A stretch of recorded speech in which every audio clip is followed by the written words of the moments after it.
Buen día, vamos a presentar el patrón mediador. Mi nombre es Daniel Chavarro y mi compañerita es Geraldine Vargas.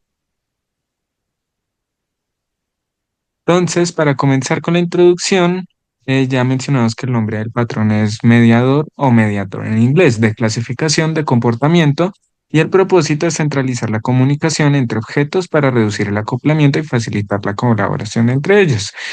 Lo que hace principalmente es restringir las comunicaciones directas entre los objetos, forzándolos a colaborar únicamente a través de un objeto mediador y no interactuando directamente, que de pronto genere muchísimas dependencias. Otros nombres que suele obtener es el patrón intermediario. Listo, digamos, para continuar con la descripción, pues como mencionaba mi compañero, el patrón mediador es un patrón pues de comportamiento que define un objeto central que sería el mediador, que pues este está encargado de coordinar la comunicación entre varios objetos, que serían como los colegas. Esto significa que se enfoca en cómo interactúan los objetos entre sí. Este evita que los objetos se refieran entre sí directamente, lo cual reduce el acoplamiento. Y como dijo Daniel, pues este es uno de sus propósitos principales. Entonces, o sea, evita que muchos objetos estén directamente conectados unos con otros, porque pues esto hace que el sistema sea como más difícil de entender, modificar o escalar, siendo así muy rígido. En lugar de esto, se define un objeto central llamado mediador, que es el encargado de coordinar y gestionar todas las interacciones entre los demás objetos del sistema, a los que llamaríamos, como mencioné anteriormente, colegas o colaboradores. Ya digamos, para entrar un poco más en su utilidad, este patrón es especialmente útil en sistemas donde hay muchos componentes que deben comunicarse porque permite que cada objeto no se conecte solo con el mediador, sino con los demás directamente. Pero pues hablaremos más de eso pues después. Esto ayuda también pues a organizar mejor el código, hacerlo más flexible y permite modificar o agregar nuevos componentes con menos riesgo. Para ponerles un ejemplo muy breve, digamos, imaginen una torre de control en un aeropuerto. Los aviones no se comunican entre ellos directamente, sino que todos hablan con la torre. Esta torre, pues, es el mediador, en este caso, que coordina quién aterriza, quién despega y pues tiene el control de todos, o sea, los tiene localizados y demás. Así se evitan conflictos y todo está mejor controlado. La motivación de este, pues como dije anteriormente, ¿por qué usar el patrón mediador? Digamos, en sistemas con muchos objetos que interactúan entre sí, pues el código se vuelve difícil de mantener, como dije anteriormente, o sea, asimismo se vuelve difícil de modificar o escalar, por lo tanto lo hace muy rígido. Entonces, ahí podemos implementar el patrón mediador, perdón, para solucionar ese problema. Porque también lo podemos usar si cada objeto se comunica directamente con todos los demás. Se genera pues un acoplamiento muy fuerte. Y como dijimos anteriormente, el propósito principal de este patrón es reducir el acoplamiento, evitando que pues muchos objetos estén conectados unos con otros que pues hace que el sistema sea mucho más difícil de entender. Por eso lo podemos implementar acá para solucionar ese problema. Y pues el patrón mediador propone que los objetos no se conozcan entre ellos, sino que se comuniquen a través de un intermediario central, como mencionaba en el ejemplo de la torre y pues los aviones. La solución a todos estos problemas, como dije anteriormente, pues es centralizar la comunicación en un objeto mediador.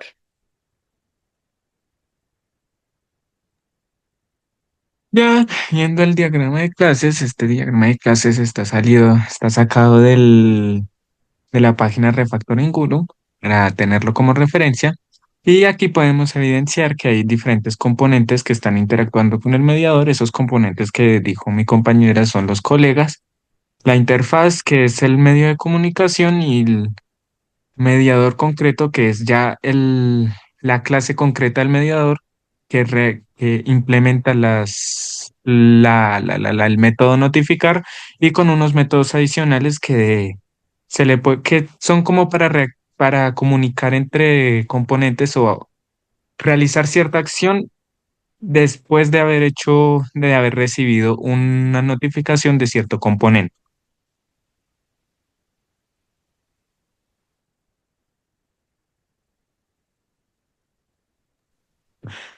Ya, pues los participantes, como logramos ver, es el mediador que define la comunicación entre diferentes objetos, perdón.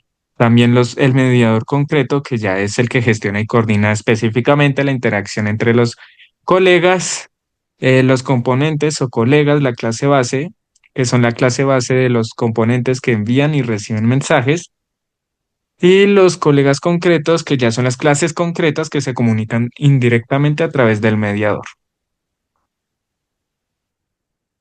Ya digamos para hablar sobre las ventajas y desventajas de este patrón. En las ventajas, como dijimos al inicio, pues está principalmente que reduce el acoplamiento entre objetos. Es decir, que los objetos, como dijimos anteriormente, los colegas no necesitan conocerse entre sí, solo se comunican con el mediador, lo cual simplifica las dependencias y mejora la modularidad del sistema. Facilita la reutilización de componentes.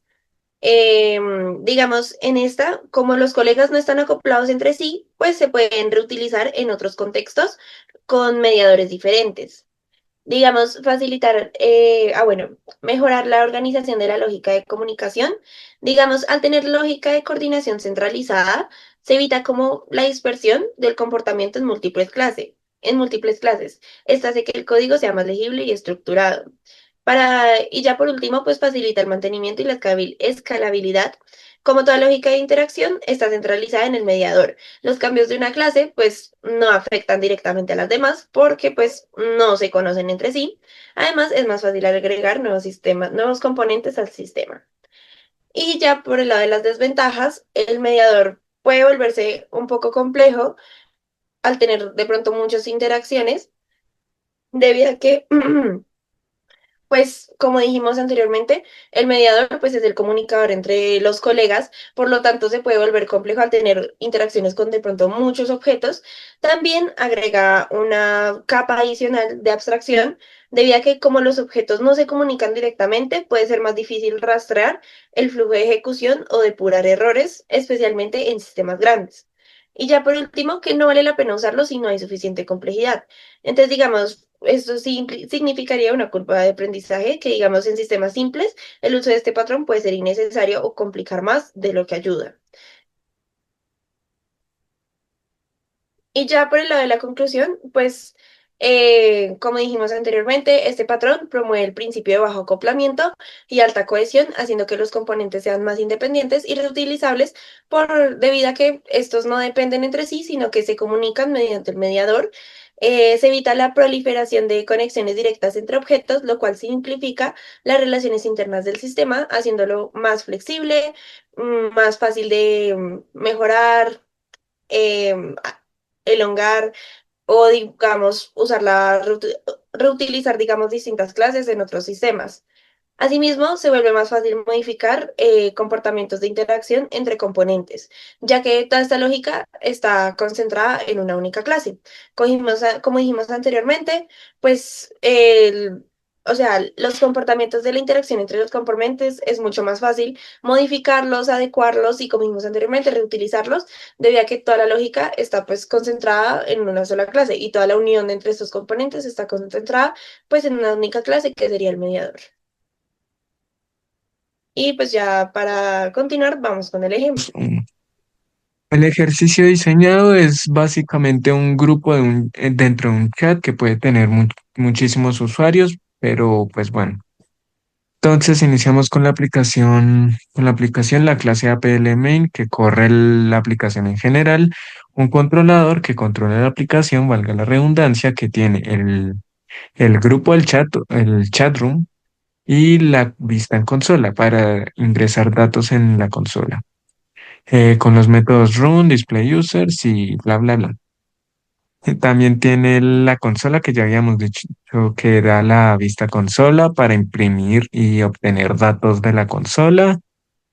También el chat room que va a ser el mediador de esta aplicación, que tiene la lista de todos los usuarios y tiene el método agregar usuario, eliminar usuario, el enviar mensaje que implementa la interfaz mediador que toma el usuario que está enviando el mensaje y el mensaje.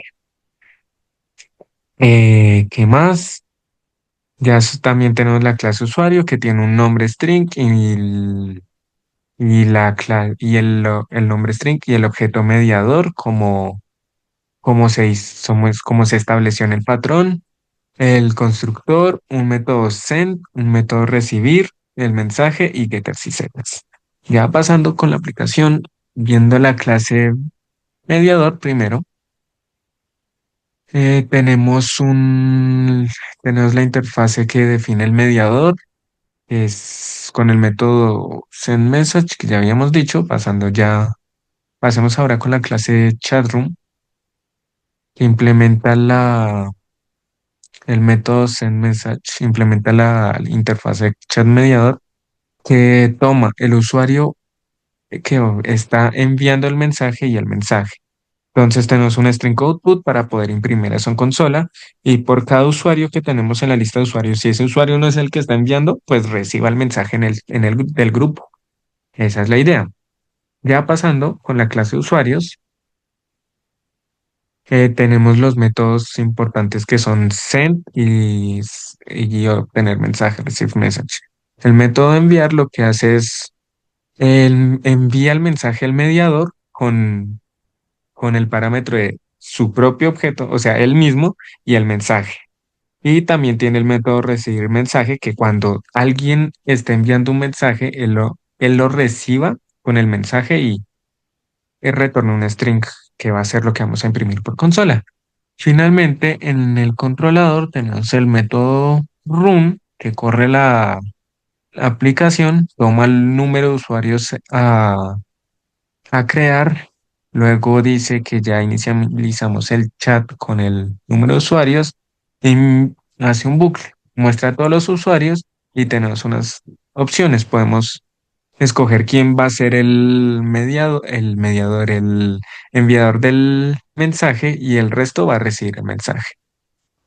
Ya viendo la aplicación corriendo, tenemos que Eclipse es muy lenta a rato.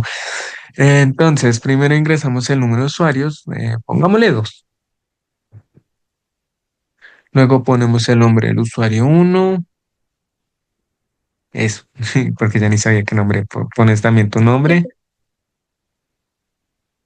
y ahí tenemos los posibles usuarios que podemos poner como enviadores de mensajes. Entonces, digamos que tú vas a enviar un mensaje, Geraldine, eso. ¿Y qué mensaje quieres poner? Bueno, bueno, Entonces, ahí lo que va a hacer es lo que había mostrado en las clases de usuario y chatroom que los otros usuarios, en este caso como solo tenemos un usuario, Daniel va a recibir el mensaje que envió Gerald. Y eso sería todo con la aplicación. Muchas gracias por ver.